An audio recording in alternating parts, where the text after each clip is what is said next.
Amoureux du livre, bonsoir et merci d'être à nouveau avec nous sur le plateau d'Expression Livre. Ce soir, pour inviter, eh bien, nous avons l'honneur de recevoir Yasmina Khadra. Bonsoir Yasmina Khadra. Bonsoir. Merci. Ben, ça fait pas longtemps, on s'est déjà rencontrés pour l'équation africaine. Ouais. Et vous avez toujours eu la grande gentillesse de nous accueillir ici dans les locaux. C'est un devoir. C'est un devoir, d'accord. Alors, c'est pas de la gentillesse, c'est un devoir, Absolument. voilà. C'est le centre culturel algérien. Il ne m'appartient pas, il appartient à tous les Algériens. Bravo. Tous sont les bienvenus. Merci mille fois Yasmina Khadra. Alors, aujourd'hui, nous allons parler principalement d'un ouvrage. Ce titre, c'est Les Chants cannibales. Ce sont 12 nouvelles et ils ont été édités par la maison d'édition Casbah. Et puis nous, à la fin de l'émission... En exclusivité pour l'Algérie. Alors justement, on va y venir dans quelques instants, mais annonçons également que à la fin de l'émission, nous parlerons également cinéma et bande dessinée, puisque vous avez préfacé un ouvrage dont le titre est Turcos, le jasmin et la boue, on verra de ce dont il s'agit. Mais déjà, je crois savoir que, pas vous personnellement, mais vous avez été le support pour une bande dessinée. Oui. Dingo Bistouri. Le Dingo Bistouri, il y a aussi l'attentat qui sort cette année, chez Glénat. Ah, en bande dessinée. En bande dessinée, oui. Et qui est le BDiste? Oh, c'est un Français. C'est un Français. Oui. Je n'ai pas retenu son nom, malheureusement. Alors, Les Chants cannibales, donc, nous disions 12 nouvelles. Alors, bon, moi je connaissais Yasmina Khadra, romancier, bien évidemment, essayiste, pratiquement, hein, écrivain, c'est à la limite de l'essai. Je l'ai découvert, non pas dans son écriture, mais en pure forme poétique, dans l'équation africaine. Oui. Avec Jameau. Oui. Hein, ce sont mes poèmes de mes 20 ans. C'est vrai? Sur l'Afrique, oui, oui. Ah. J'ai toujours espéré ou souhaité devenir poète, moi. C'est quoi un écrivain pour moi? C'est un poète raté. Oh, dites pas ça. Non, en tout cas, ceux qui ont lu l'équation africaine verront qu'il y a deux ou trois très belles poésies de vous, donc qui est signé par un des auteurs. Il y en a aussi dans l'écrivain, dans ce que les autres doivent à la nuit. C'est vrai, mais c'est moins percutant et moins amené, je dirais, que dans l'équation africaine. Et puis en plus, parce que dans l'équation africaine, ce sont vraiment des poésies sur l'Afrique, d'une façon générale. Hein. Et puis là, on vous découvre nouvelliste. Oui, pour ceux qui ne sont pas attentifs à ce que je fais, parce que quand même mes tout premiers textes ont été des recueils de nouvelles. Quand j'écrivais encore sous mon vrai nom en Algérie, en 1984. est sorti Houria, c'est ma toute première apparition. Et en 86, je crois, ça a été La fille du pont qui aussi... C'était après, dans le même ouvrage, Houria et La fille du pont, parce que c'était sorti chez le même éditeur. Oui, c'est l'ENAL à l'époque. Absolument. Feu ENAL, Entreprise nationale du livre. Voilà, exactement. Oui. C'est sorti sous mais ce n'est pas le même texte, hein, c'est deux recueils différents. Non, c'est deux recueils tout à fait différents. Ben, il y avait aussi, mais là on y reviendra d'ailleurs, puisqu'il y a par rapport à une de vos nouvelles contenues dans Les Chants cannibales, il y a aussi une référence à un de vos ouvrages que j'aime beaucoup, c'est El Qahira, cellule de la mort. Oui. Il y a un petit peu comme ça. Oui. Est-ce que vous l'aviez écrite à peu près dans la même période? Oui, pour Zabana, L'Aube du Destin, oui, c'était en 1985, je crois. On m'avait demandé justement de lui consacrer un passage à Oran et j'avais écrit. Et je l'avais à l'époque publié dans un journal encore une fois, sous le nom de mon épouse. Pas Yasmina Khadra, mais dans son vrai nom. Ah, d'accord. Ah, oui, mais alors, parce que je n'étais pas autorisé. Oui, attendez, si vous me dites, bon, vous les journalistes ou critiques littéraires, il faut suivre ce que je fais, mais ensuite vous nous mettez un jeu de piste, là on n'arrive plus à déterminer. Non, mais je l'ai récupéré par la suite et je crois qu'en 1988 ou 89, il avait obtenu prix de la nouvelle professionnelle. Exact, Ouais. exact. Et puis il y avait un autre titre aussi chez l'ENAL sur le Phénix. Le privilège du Phénix. Le privilège du Oui, Phénix, oui, oui. exact. Ouais. Ouais. Et c'est dommage, ces ouvrages n'ont jamais été réédités. Ils sont très modestes quand même. Oui, non, mais Ouais. ce serait dommage qu'ils ne soient pas réédités. Ça Non, vous peut voulez casser, ça peut casser oui. mon travail. Bon, c'est bon pour quelqu'un qui veut un peu suivre mon parcours. Ça a été assez... D'abord, c'était des livres qui étaient autocensurés. J'étais dans l'armée à l'époque, donc je m'autocensurais. Et puis, c'était encore de l'apprentissage. Je ne prétends pas. C'est bien, moi j'aime bien. Alors, on va revenir à vos 12 nouvelles, Les Chants cannibales. Alors, donc ce sont des nouvelles qui ont été écrites à des périodes différentes. Oui, très différentes. Il y en a à 17 ans, 20 ans, 25 ans. Et puis, on a des nouvelles assez récentes que j'avais quand même écrites pour des organismes, des ONG dans l'humanitaire, c'est-à-dire pour que les droits soient cédés, par exemple, aux sinistrés de Haïti ou bien à l'enfance ou à des maladies comme ça. De temps en temps, on me sollicitait pour écrire une nouvelle et bien sûr, je répondais par la nouvelle elle-même. Alors, la première, Wadi Ghazen. Oui. C'est, je dirais, c'est pas une nouvelle en fin de compte. Hein. C'est le Sud. Il est Sud. Oui, il est Sud. Il a le lyrisme, le Sud. Il a le lyrisme des espaces et de la nudité. Voilà, moi, quand j'écris, j'essaie toujours de me délier dans une atmosphère. Voilà, je deviens comme, en quelque sorte l'expression de cette atmosphère. Alors, moi, j'y ai trouvé dans cette nouvelle, je dis encore une fois, c'est difficile de dire que ce soit une nouvelle, hein, parce que c'est vraiment une poésie. Là, effectivement, je retrouve Yasmina Khadra, poète, et une poésie, et aussi un type d'écriture très soufi. Oui, il y a de ça, parce que quand même, quand on parle du désert, on parle d'un monde intérieur. Ouais. Vous savez, vous allez sur une dune, sur une barcane, par exemple, et vous laissez votre regard vadrouiller à travers les espaces, et d'un seul coup, vous devenez ascète, vous devenez philosophe, vous devenez poète. Il y a une alchimie qui se produit très rapidement quand on est au cœur même du Sahara. Et comme je suis natif de là-bas... Bah oui, ça se sent tout de suite. Oui.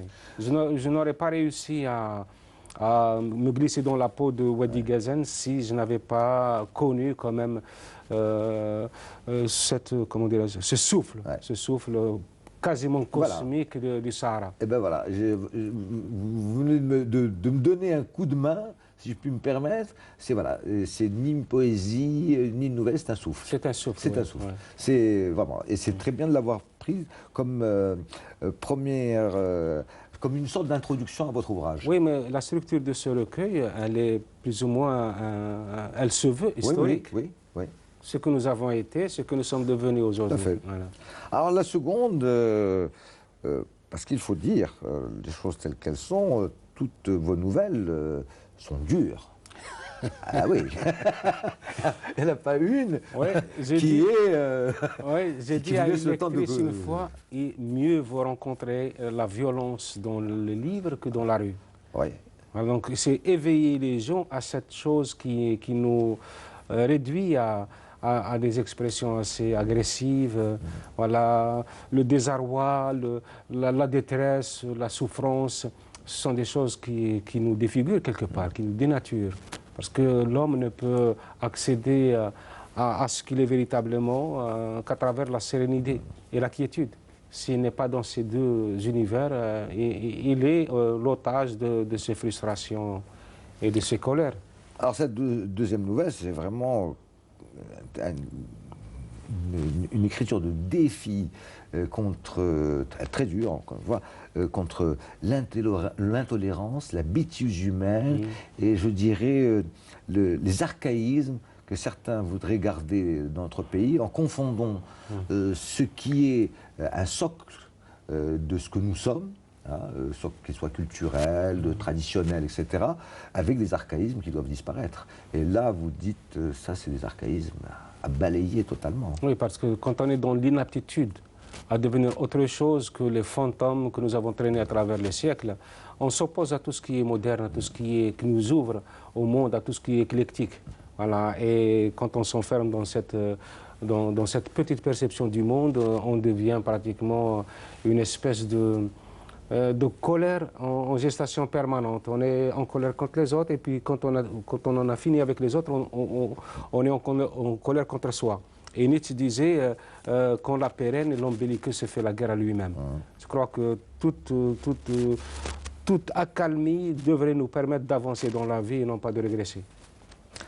Alors la troisième, les portes du ciel, je dirais que c'est celle qui peut expliquer comment des gens d'un petit village, dans la précédente, peuvent devenir ainsi. C'est-à-dire peuvent avoir des jugements hâtifs, stupides, il n'y a pas d'autre mot, assassins. Oui. Alors, il faut aller jusqu'au bout. Hein. Meurtrier. Jugements meurtriers et assassins, on n'attend qu'une seule chose, le son du fusil et que le sang coule. Ouais.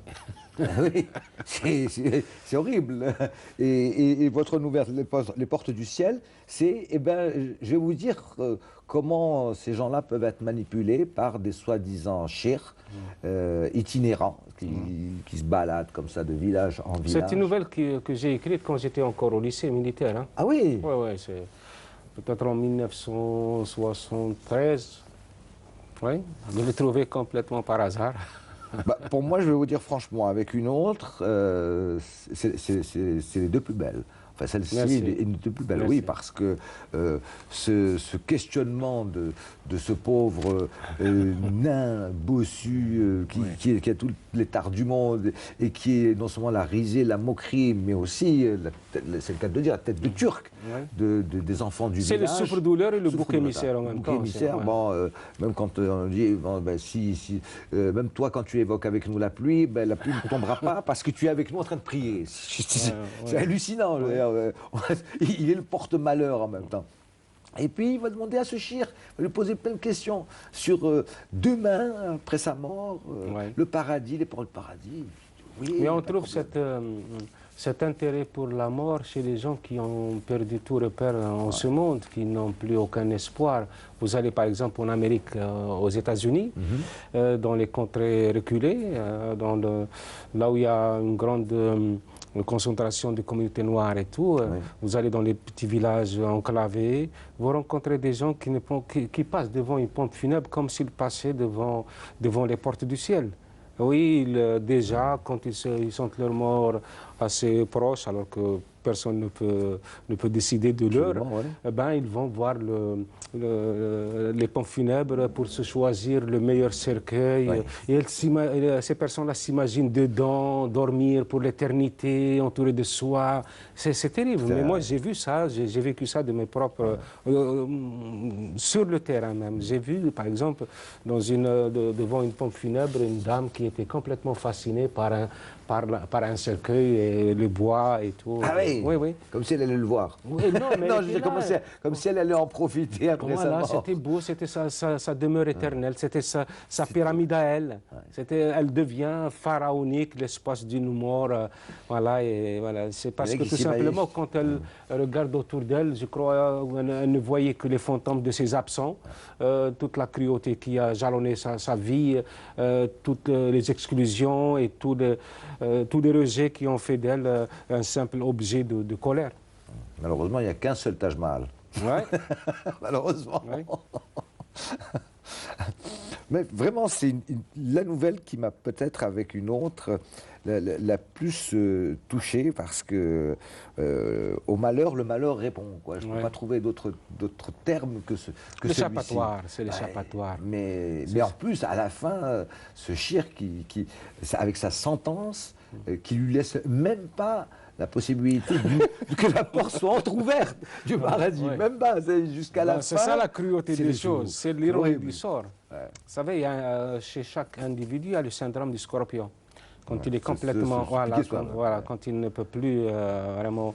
Et c'est pour ça que même avant, j'avais écrit l'équation africaine pour lutter justement contre ce syndrome-là. Il y a toujours une échappatoire, il y a toujours un rêve quelque part qui attend qu'on ait un maximum de foi et de courage pour le concrétiser. Et je le dis à tous les gens qui pensent que la vie mérite d'être vécue avec ses peines, avec ses hauts et ses bas, et aussi il y a une possibilité de rédemption partout. Moi, je crois dans la rédemption. On peut redevenir, on peut se réinventer ailleurs. Ouais. Voilà. Alors justement, puisque vous me tendez la perche avec peut-être pas l'idée de rédemption complètement, mais avec l'idée que les portes du ciel, voilà, le charlatanisme, il n'y a pas d'autre mot, hein, le charlatanisme, ceux qui profitent de la crédulité de l'homme, etc. Et puis, dans le faiseur de paix, vous dites, mais attention, quand on a la foi, la vraie foi, cela existe, c'est-à-dire qu'effectivement, Dieu a œil sur vous si vous êtes pur et que vous avez la foi. Oui. Vous savez, et pourtant, c'est une nouvelle très simple. Très simple, elle est courte simple. Et puis elle est ouverte à la fin. On ne sait pas ce qui est arrivé véritablement, est-ce que la maman a été guérie ou pas. Donc je laisse ça à l'interprétation. Voilà, c'est la rencontre d'un enfant avec un ange probablement. Oui, peut-être avec sa foi, peut-être sa foi incarnée. Voilà. Et toujours j'ai essayé de me dire que nous sommes les artisans de notre propre destin. Non, même pas. Non? Le destin nous échappe, mais nous sommes les artisans de nos malheurs, comme plutôt des artisans de nos bonheurs, comme les fossoyeurs de nos rêves. Donc tout dépend de nous. Si vous décidez, c'est vrai qu'on est peu de choses. Et d'ailleurs, la vie n'est rien. C'est à nous d'en faire quelque chose. Moi, ma vie, mon expérience à moi m'amène à dire ça. Je n'avais aucune chance de devenir un jour écrivain. J'ai vécu dans un milieu aux antipodes de la vocation d'écrire. C'est-à-dire dans le déni même de la pensée. C'est-à-dire un monde militaire, il faut avoir une tête pour porter un casque et pour emmagasiner les ordres et c'est tout. Mais j'avais ce rêve et je n'avais pas les moyens de le réussir à part ma foi. J'ai rencontré un seul poète dans ma vie. Enfin, un penseur, c'était Malek Ben Nabi. Je ne l'ai pas rencontré. Il avait donné une conférence en 1973 à l'école des cadets. Et j'ai rencontré un poète, c'était Léo Ferré à Sidi Fraj. C'est le seul. Quand il était venu donner un concert. Oui, en 1974, je pense. Et j'étais à sa table. Il m'avait invité. Il était en train de prendre son petit déjeuner. Des amis avaient organisé ça. Et c'était mes seuls repères. C'était les quelques lambeaux de chair que je pouvais mettre sur mon rêve. Mais j'ai continué et regardez ce que j'ai fait de mon parcours. C'est comme si j'ai réussi quand même à dévier mon destin. Oui. Moi, je suis un exemple pour les Algériens qui croient encore dans leur vocation, qui veulent arriver. Ils peuvent arriver. Quel que soit, je suis peut-être le plus bel exemple. Pourquoi? Parce que toutes les hostilités sont contre moi. Je suis l'ennemi commun. Je suis l'ennemi des gens du sérail, des réseaux, des clans. Et je suis complètement seul, mais je me bats parce que j'existe dans un rêve que je prouve au monde entier qu'il est possible. Ouais, attendez, vous êtes l'ennemi commun, sauf celui de vos lecteurs. Ah oui, heureusement. Ah bah oui, vous avez ça quand même. Le lecteur, c'est d'abord la générosité inverse. Ouais. C'est-à-dire, quand on accepte quelque chose, on est dans cette même chose. Quand on accepte un cadeau, on est dans ce cadeau lui-même. Donc le lectorat, heureusement qu'il est là. Mais je parle pour les gens qui veulent croire encore dans une Algérie possible. Eh ben, il nous appartient à nous de faire de ce pays ce que nous voulons.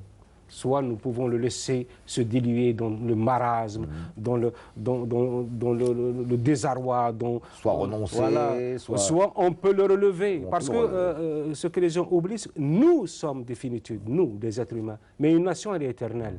Si nous n'avons pas aujourd'hui le courage de faire de ce pays une beauté, une nourriture céleste, ben, d'autres générations le feront à notre place et nous resterons dans leur mémoire comme de grands faillitaires et de grands défaitistes.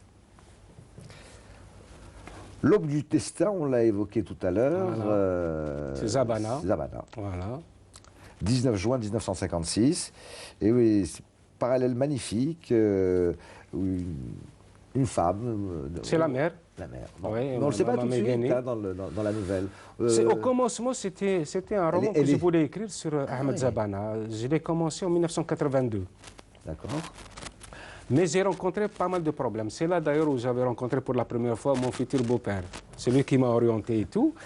Mais il y avait beaucoup de silence, beaucoup de réticence, beaucoup de méfiance. On ne savait pas qui j'étais. Moi, je voulais juste lui consacrer un ouvrage. Donc, mais je n'ai pas réussi. J'ai pas réussi. Le témoignage était assez... D'abord, je n'étais pas connu. Et puis, je ne payais pas de mine. Et puis, les gens voulaient taire certaines choses. Mais vous vouliez faire un essai sur... Non, c'était un roman. Un roman. Un roman, carrément. Donc, une sorte de biographie romancée. C'est un personnage qui m'a toujours fasciné. Et ma rencontre avec Zabana, ça a été en 1963, quand j'étais allé dans notre cinéma de quartier. À Choupo-Aoron, on avait un cinéma qui s'appelait Le Mondial. Oui. Et mon père m'y emmenait, ou mon oncle m'emmenait souvent. Et un soir, à l'époque du cinéma en Algérie, c'était quelque chose. Hein. Avant la projection du film, il y avait des actualités. Mais ce qui était encore plus fin, c'est qu'avant même la projection, il y avait des groupes qui venaient chanter. Oui, tout à fait. Donc, il y avait des magiciens, qui venaient des précipitateurs.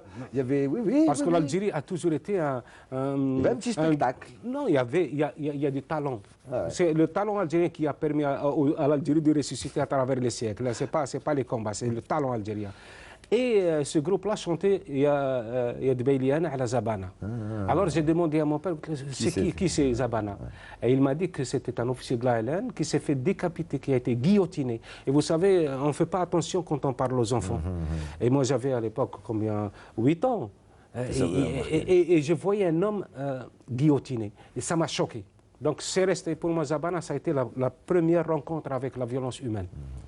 Et j'ai toujours voulu lui consacrer un roman, mais malheureusement, je lui ai consacré cette nouvelle. Alors, celle-là, c'est celle avec l'histoire du nain et du faux prédicateur, les portes du ciel, une toile dans la brume. Oui. Parce que... C'était ma toute dernière nouvelle, quand Kasbah avait vu que les 11 nouvelles ne pouvaient pas faire un texte présentable. Ouais. Ils m'ont demandé d'ajouter une nouvelle et ça a été, je l'ai écrite en une journée. Parce que je devais me produire à Rennes et tout, et d'un seul coup, ça a été comme ça. J'ai mis tout ce que je... C'est comme le dernier sprint d'un marathonien, le dernier tour. Alors, moi, ce que j'ai beaucoup aimé, en dehors de la structure même de votre écriture dans cette nouvelle, et on voit effectivement que c'est une nouvelle qui a été écrite beaucoup plus tard que les autres, parce que bon, il y a une qualité d'écriture qui a totalement changé, qui est un peu moins, passez-moi l'expression, c'est pas méchant ce que je veux dire, mais un peu moins pataude, hein, c'est-à-dire qu'elle est plus finie, plus terminée. Comme d'habitude. Oui, non. Alors bon, non, mais je veux dire qu'elle est plus que par exemple. Elle est plus moderne, elle est plus récente, voilà. Non, puis elle est plus approfondie que par exemple le faiseur de paix. Hein, c'est quand même. C'est là vous en donnez à cœur joie, si je peux m'exprimer ainsi, parce que je crois que c'était un discours. Comme on se connaît depuis pas mal de temps, vous l'aviez quand on se rencontrait, etc. Mais là, vous l'écrivez bien dans une belle nouvelle, c'est la place, le rôle de l'intellectuel, de l'artiste dans notre pays. Et pourquoi a-t-il si tant cette difficulté à trouver, pas lui, mais est-ce qu'on lui trouve sa place dans la société? Pourquoi est-il si malheureux, si cabossé? Mais qu'est-ce qui se passe? Et là, j'avais déjà parlé de ça à travers beaucoup de mes livres, et notamment dans l'équation africaine, où j'ai dit aucune nation ne peut forcer sans idole et aucune jeunesse ne peut s'épanouir sans mythe. Oui, mais là, là, je suis en train de dire aux Algériens, à nos responsables, leur devoir vis-à-vis des artistes. Parce que ce ne sont pas les politiques qui forment les nations.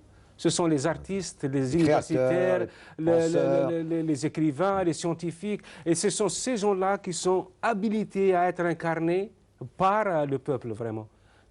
L'Algérie, à partir de quel moment on a sombré dans la folie collective? C'est lorsque l'Algérie a été allée à la Coupe du Monde. On était tous devenus fous. Moi, je me rappelle, je rentrais de Tokyo ce jour-là, et de l'aéroport, avec le décalage et tout, je suis resté devant. D'ailleurs, je n'avais même pas embrassé mes enfants, parce que j'arrivais juste à temps.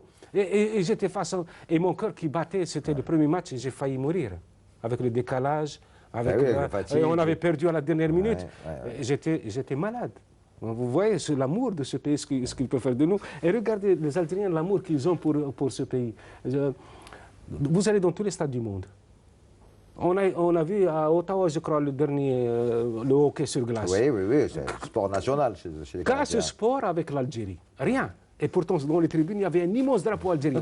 Vous allez à Moscou, il y a un drapeau algérien. Real Madrid, Barcelone, drapeau. Donc les gens, ils ont soif de ce pays. Et c'est à nos responsables de se mettre aujourd'hui, plus que jamais, à la disposition de cet appel, de cette interpellation. Et l'artiste doit recouvrer sa place dans la... Comment peut-on définir un pays où il y a une pénurie de cinéma? On va faire des films, et d'accord, on fait des films, mais on va les projeter où? En plein air. Où sont passés nos artistes qui sont en train de se décomposer dans les pénombres, qui sont en train de décomposer dans l'ostracisme le plus crasse, alors qu'ils ont tellement à donner. Et ce peuple, il a besoin de rêver, il a besoin de s'émerveiller. Et d'ailleurs, c'est écrit... c'est une phrase que je reprends dans mon prochain livre, quand l'artiste dit « Sais-tu pourquoi nous n'incarnons plus que nos vieux démons ?»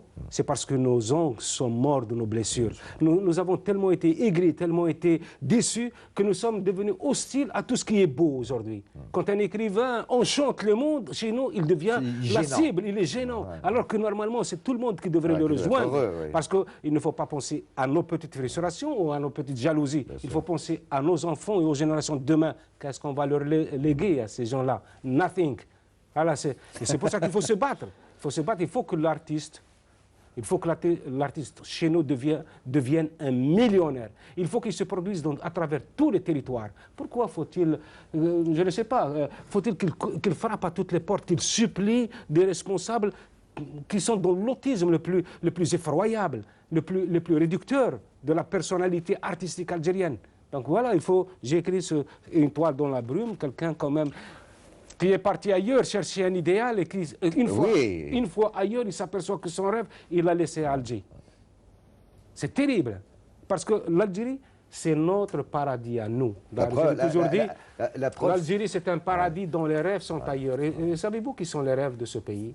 Ce sont tous les scientifiques, tous les artistes, tous les écrivains, tous les qui sont partis ailleurs. Parce que ce sont eux qui sont capables de faire le rêve en Algérie. Et ce peuple, il a tellement souffert, il a tellement cru, il a fait tellement de sacrifices, il a renoncé à tellement de choses pour avoir le sentiment d'évoluer dans un pays sain, pour lui et pour les générations de demain. Vous venez de me décrire une toile dans la brume. Vraiment, c'est ça. Un beau tableau dans la brume de ce pauvre artiste qui n'a pas de nom. Bien sûr, parce que l'artiste... Il est quelque part. C'est tous les autres. Il est discret, il est pudique. Écoutez-moi, parmi les choses qui me réconcilient... Mais même si il est sympa aussi. Oui, c'est l'Algérien. C'est l'Algérien. L'Algérien, il est attachant. Quels que soient ses défauts, quels que soient ses volte-face. Excuse-moi du terme, il est grosse gueule. Quoi. Oui, parce que... Un peu mytho. C'est normal. Quand on ne peut pas faire quelque chose avec ses mains, on le fait avec la bouche. Donc, mais les Algériens, alors ça, c'est la part du rêve, si je peux me permettre. Hein? Oui, effectivement, cette part du rêve, en fait, cet artiste-là, il rêvait plus en réalité quand il était dans ce café sordide à Alger que là où il va se retrouver en Angleterre, où il n'a plus rien à rêver du tout. Hein. Alors, il y a la part du cauchemar. La longue nuit d'un repenti. Et parce que autant le rêve... Cette nouvelle arrive avant. Hein? Cette nouvelle arrive avant. Ah non! Non. Ah non. Avant.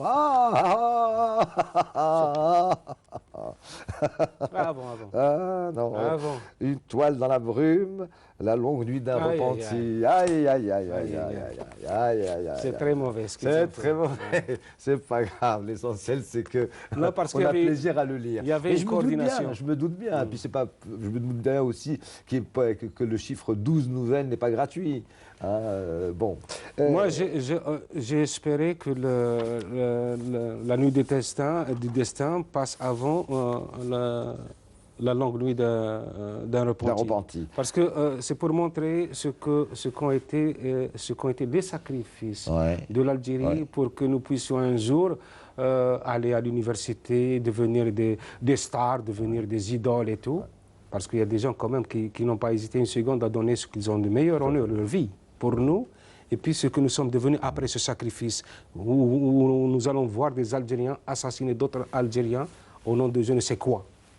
Voilà, c'était pas comme ça dans le... Ah, dans votre... C'était pas comme ça. Oh, je suis très attentif. Ouais, moi aussi, je suis très, très attentif. Ouais, moi. Oui, c'est le cauchemar. C'est le cauchemar qui n'en finit tellement pas que malheureusement, ce cauchemar va se transformer en réalité. Non, il va rejoindre. Ouais. Il va rejoindre la réalité. Ouais. C'est la récurrence, la permanence de cette repentance, parce qu'il s'agit d'une repentance, il s'excuse, mais en même temps, ça se prolonge, il y a comme une sorte de boucle. Ouais. Voilà, ça commence par un point qui est le cauchemar, et que ça revient à ce cauchemar, mais le cauchemar est réalité. Voilà. Mais est-ce que ce n'est pas aussi parce que c'est une sorte de fausse repentance, dans le sens où c'est une repentance où la personne voudrait, non pas de façon honnête, je dirais, dire oui, j'ai fait et je me repens, mais qui dit je voudrais éliminer presque les preuves de mes crimes. C'est exactement ça. Il y a comme ça. Il y a une conscience du méfait et en même temps il y a une abjuration de ce méfait. Voilà. Donc on s'entête dans la revendication de ce crime tout en sachant qu'il était mauvais. Voilà. C'est terrible. Parce qu'on n'a pas le courage de vivre avec ça. Ouais. C'est-à-dire si on reconnaissait le mal qu'on a fait, ce mal pourrait un jour nous emporter. Donc certains, ils pensent que... Mais c'est ça la véritable importance, c'est le prix à payer au fond de soi, et non pas de façon... Mais reconnaître ses torts, ça c'est la conjuration. Ouais. Ça c'est la conjuration. Avoir le courage de reconnaître ses torts et d'être utile ailleurs, c'est-à-dire essayer de se rattraper en essayant d'être utile aux autres. Voilà. Mais le courage, c'est pas donné à n'importe qui. Alors, un artiste aussi, hein, Yamaha, parce que c'est un personnage. En Algérie, tout le monde connaissait Yamaha. J'étais malade, je me rappelle. J'étais resté peut-être 2-3 semaines malade, véritablement malade. Je n'en revenais pas. Pourquoi? Pourtant, tous les jours, on apprenait que X a été assassiné, Y a été décapité, le village incendié. Mais là... je souffrais parce que je perdais aussi mes amis d'enfance, les orphelins de la guerre, la première guerre de libération, qui ont laissé derrière eux des orphelins. L'Algérie a traversé une époque. C'est pour ça que quand on parle de l'Algérie, notamment en France, je ne peux pas accepter que l'on attaque ce pays. Parce qu'ils ne savent rien de ce pays. Ils n'ont jamais vu les abysses au fond desquels il a failli disparaître. C'est pour ça que je suis... Bon, on n'entre pas dans ce détail. Donc, de toute façon, c'est ce que vous disiez dans l'équation africaine, à propos des abysses des autres pays africains qui malheureusement ont eu à subir la guerre civile. C'est pas comme l'Algérie. L'Algérie, quand même, pendant sa décennie noire, elle a été complètement ostracisée. Elle a été exclue. C'est-à-dire on est devenu une espèce de fiction. Un film gore, et puis les médias gravitaient. On était d'abord complètement à huis clos. C'est pas comme maintenant, quand il y a une bombe qui explose quelque part, c'est toute la planète qui reprend. Nous, c'était tous les jours, mais c'était le silence mortel autour de cette tragédie. Aujourd'hui, vous savez ce qui se passe? On nous reproche à nous, qui avons sauvé ce pays, de ne pas dire ce que nous avons vécu. Alors que tout est écrit dans les livres. J'ai consacré 7 livres à cette tragédie. 7 livres. La trilogie du commissaire Noble, La part du mort, L'impôt sur des mots, Les années du Sénat, et à quoi rêvent les loups. On fait la synthèse, on a tout. Et aujourd'hui encore, en France, dans certains milieux, ils veulent nous faire croire que nous n'avons jamais servi ce pays et que nous sommes des criminels ou nous, le vrai fils de ce pays, parce que c'était l'occasion de prouver si on était algérien ou pas. C'était l'occasion de le prouver. Et je crois que tous les gens qui ont été tués pendant cette décennie sont des monuments. Même les bêtes de somme qui ont été bombardées ou qui ont été tuées, ben, ce sont des monuments. C'est ça l'Algérie, vivante. Et cette Algérie se doit de continuer de vivre à travers nous. C'est pour ça qu'il faut se battre pour ce pays. Voilà, tout ce que j'écris, c'était en même temps avoir une place assez consistante dans le monde des lettres, où je suis pratiquement interdit. Hein. Je suis interdit, mais j'existe par mon talent. J'existe parce que le monde a besoin de talent. Et pour dire que l'Algérie ne doit pas disparaître. Elle ne disparaîtra jamais. C'est nous qui allons disparaître. Mais dans quelques générations, ce pays va reprendre sa place dans le concert des nations. Voilà. Et il faut que les gens se disent, beaucoup de gens pensent que le pays est en naufrage, il faut quitter le bateau. Une autre nouvelle, celle-là, moi je la trouve succulente. Succulente parce qu'elle est drôlatique, malheureusement triste. Encore une fois, c'est le caïd. Ah, le caïd, j'ai eu comme l'impression effectivement de voir successivement par rapport, je dirais une sorte de chronologie, mais qui n'est pas une chronologie de vos nouvelles. Voilà comment on a pu désaxer complètement des gens, les rendre totalement mythos. Le type, il a fait quelques mois de prison pour une broutille quelconque, il en sort. Peut-être qu'au commencement, il s'amusait seulement, il n'était pas tellement sérieux. Mais le fait d'adhérer à son jeu, on a fini par l'encamisoler. Voilà, oui, exactement. L'encamisoler dans sa folie. Donc, et c'est valable pour n'importe qui, même pour les gens qui sont flattés. La flatterie, c'est une forme d'aliénation. À force de flatter quelqu'un qui ne mérite pas. Il finit par y croire et c'est comme ça que naissent les tyrans et que naissent les... Voilà. Ils passent de leur statut d'être humain au statut de la divinité. Et d'un seul coup, ils ne se reconnaissent plus de faute, ils ne se reconnaissent plus d'erreur, de tort, et tout ce qu'ils décident, pour eux, c'est une voie céleste. Voilà, c'est valable aussi bien pour les simples d'esprit que pour les gens raisonnables. Mais alors, ce qui est beau dans cette nouvelle, Smina Khadra, c'est que justement, bon, dans tout le quartier, tout le monde, évidemment, s'amuse de ce faux caïd, mytho, etc., qui se prend pour le dur du quartier, qui invente des histoires qui font rire tout le monde. Hein, d'ailleurs, c'est sympathique, c'est une sorte de la mascotte du quartier, je dirais. Hein. Bon, mais à un moment donné, celui qui, quand même, pousse vraiment le bouchon trop loin, et là vous venez de dire les dangers, hein, c'est son voisin de palier, et puis à un moment donné, quand ça l'enquiquine à ce voisin de palier, c'est trop tard. Et bien voilà, c'est trop tard. C'est trop tard, oui. Pourquoi tu as fabriqué cette machine? On fabrique tous les jours, des fous. On les fabrique tous les jours. Ça commence par peut-être un exploit, et puis cet exploit devient un fait d'armes. Puis il devient un haut fait d'armes, et puis il devient une révélation. Et puis d'un seul coup, on est dans une sorte de... ça devient quasi messianique, d'ordre divin. Si on essayait de nous attarder un petit peu sur certains grands dictateurs de la Terre, comme Napoléon par exemple, Napoléon au départ, c'était un conquérant. Mais à force d'être chanté, glorifié, il a pensé qu'il ne pouvait plus. Il a comment dirais-je, il a nourri une sorte d'addiction à cet éloge. Donc, il en voulait encore plus. Oui, il fallait des guerres pour qu'il reste toujours dans l'encensement et dans la conquête. Je suis le plus grand conquérant. Alors qu'il n'avait plus besoin de ça. Mais non. Et on finit toujours par... Surtout ce qui est fou dans ce genre de personnages, ils vont rentrer dans une sorte de telle folie, c'est que, par exemple, vous donnez le bon exemple, Napoléon Bonaparte au départ, il ne faisait qu'un petit peu essaimer les idées de la Révolution française, de liberté, mais etc. Le plus grand rêve de Napoléon, c'était quoi? Le plus grand rêve de Napoléon, c'était de devenir romancier. mais c'est vrai. Mais il écrivait très bien. Il écrivait très bien. Et pour lui, l'idole des idoles, c'était Jean-Jacques Rousseau.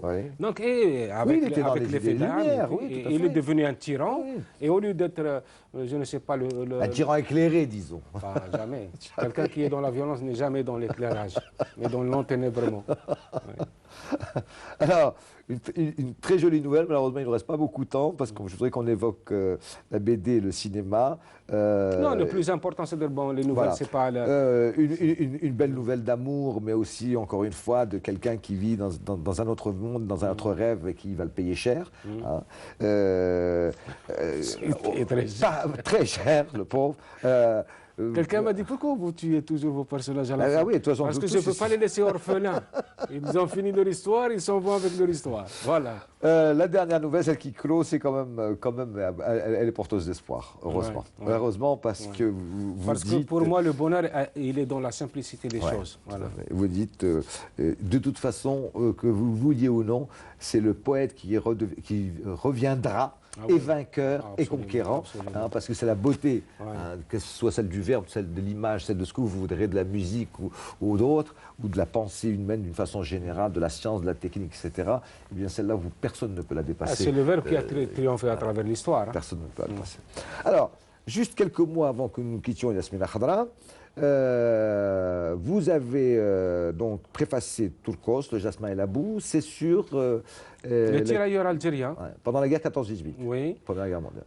Et puis c'est bien que vous vous attardiez sur ce livre, sur cette bande dessinée. Je souhaiterais que les Algériens la découvrent aussi en Algérie. Voilà.